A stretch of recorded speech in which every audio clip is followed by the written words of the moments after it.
You know, the tale of the true cross is, just wild. It's like a swirling mix of miracle, myth, and medieval marketing. Absolutely. It's pretty insane to think that what millions once venerated might be nothing more than a, evolving legend. Exactly. It all kicks off with Helena, mother of Constantine, back in 326. She's in Jerusalem clearing away the old pagan shrines, and yet there's not a single mention of her actually finding the cross, which is, well, kind of ironic. Imagine that silence Mm, from someone like Eusebius who loved miracle stories. right. His complete omission leaves you, wondering if the story was, well, constructed later on just to serve a purpose. Exactly.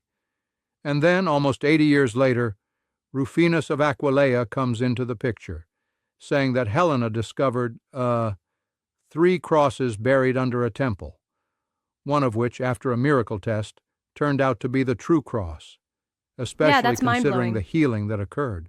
But think about it. Testing the crosses with, like, a sick woman and a resurrection tale? It just sounds, well, a bit too on the nose for a miracle, doesn't it? I mean, it's almost as if the miracle grew with every retelling. By the 5th century, you had more extravagant claims like resurrection occurrences and other supernatural Mm-hmm, stuff, indeed. really boosting the narrative, right? Exactly. And then comes the division of the relic into three parts. One stays in Jerusalem, one goes to Constantinople, and the third to Rome. That move seems strategic, almost like a power play to solidify political and spiritual authority across regions. Right, it's like controlling the narrative and the relics as symbols of divine right and imperial fate, you know? Kings and emperors weren't just splintering wood, they were splintering power. Yeah, and the sheer proliferation of these relics, with Cyril of Jerusalem boasting that the whole world was, literally, full of cross fragments by 350, really tells you something about how far the legend had spread. Absolutely. By that time, you'd have like so many splinters that it defies logic. It's almost comical. Calvin even mentioned that if you gathered all the pieces, they could fill up an entire ship's cargo. Indeed. It's the ultimate overload of symbolism. And yet, despite all the extravagance, the relic's journey wasn't without dramatic twists. I mean, 614 saw the Persian armies invading Jerusalem and taking the relic away.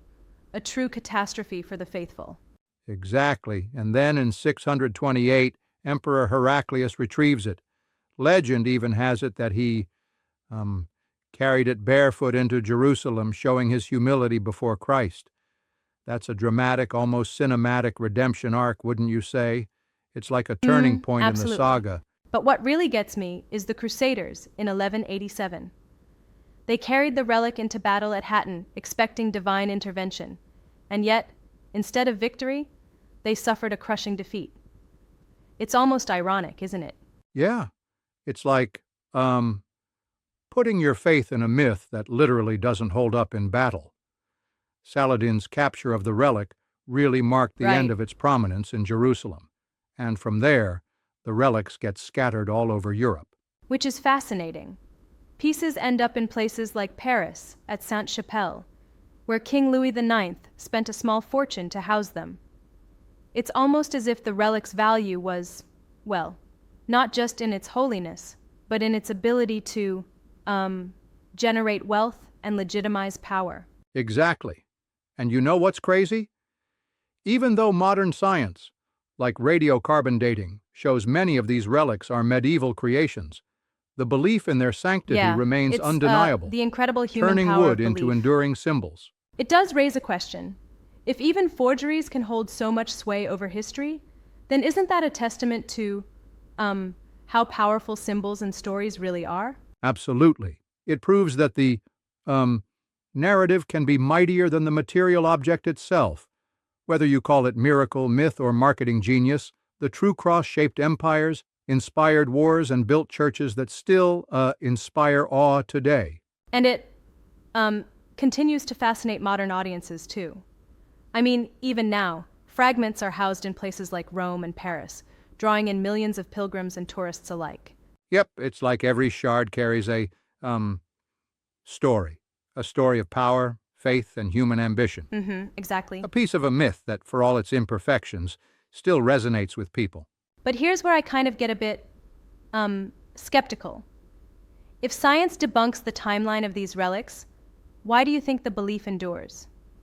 Is it just the allure of a good story, or something deeper? Excellent question.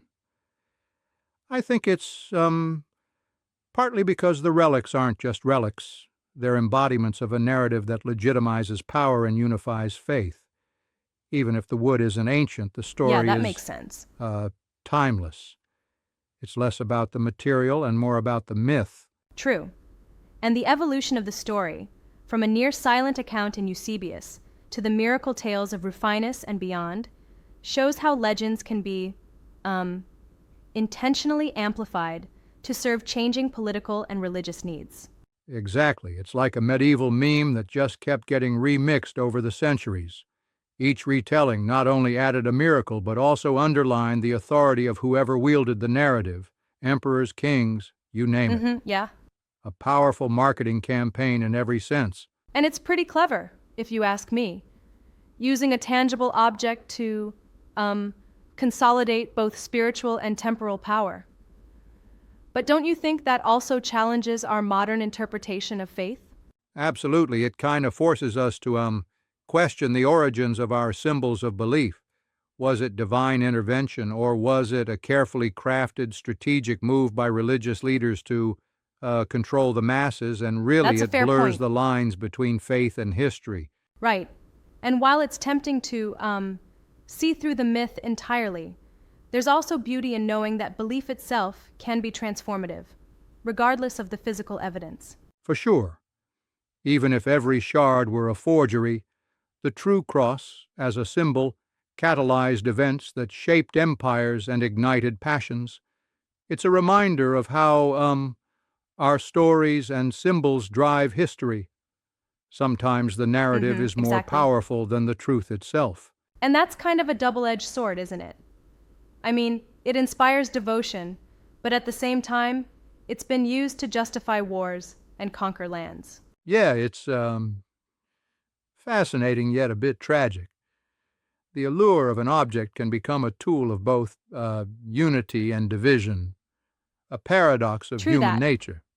It really makes you wonder about the cost of symbolizing faith. Absolutely. And it certainly invites us to critique what we choose to revere and why. How much of it is, genuine belief, and how much is, a byproduct of power plays. Exactly. And that's what keeps the discussion so alive even today. Whether the cross is seen as a real divine miracle or simply the most elaborate, long-running marketing campaign in Christian history.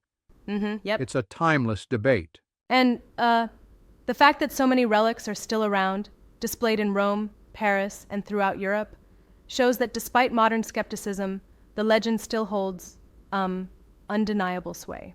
For sure, it's like every fragment has its own tiny story, a sliver of a myth that, taken together, still exerts a powerful, almost magnetic pull on believers and historians alike. Right. Such a fascinating continuum of faith and power. I guess that's the real takeaway. The true cross, whether fact or fiction, is a mirror reflecting humanity's deep, complex need to find meaning and legitimacy in symbols. Absolutely. It's both a history lesson and a commentary on how narratives are used to shape societies, and that's what makes this story No doubt about it. enduring.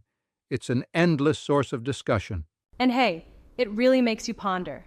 What would our history look like if such symbols hadn't been inflated to mythic proportions? True, it's like stripping back the layers of myth reveals not just the origins of the relics, but also our own need to believe in something greater. Exactly. An intricate interplay of power, faith, and, storytelling. There you have it. A saga of miracles, myths, and marketing that still captivates our imagination to this day.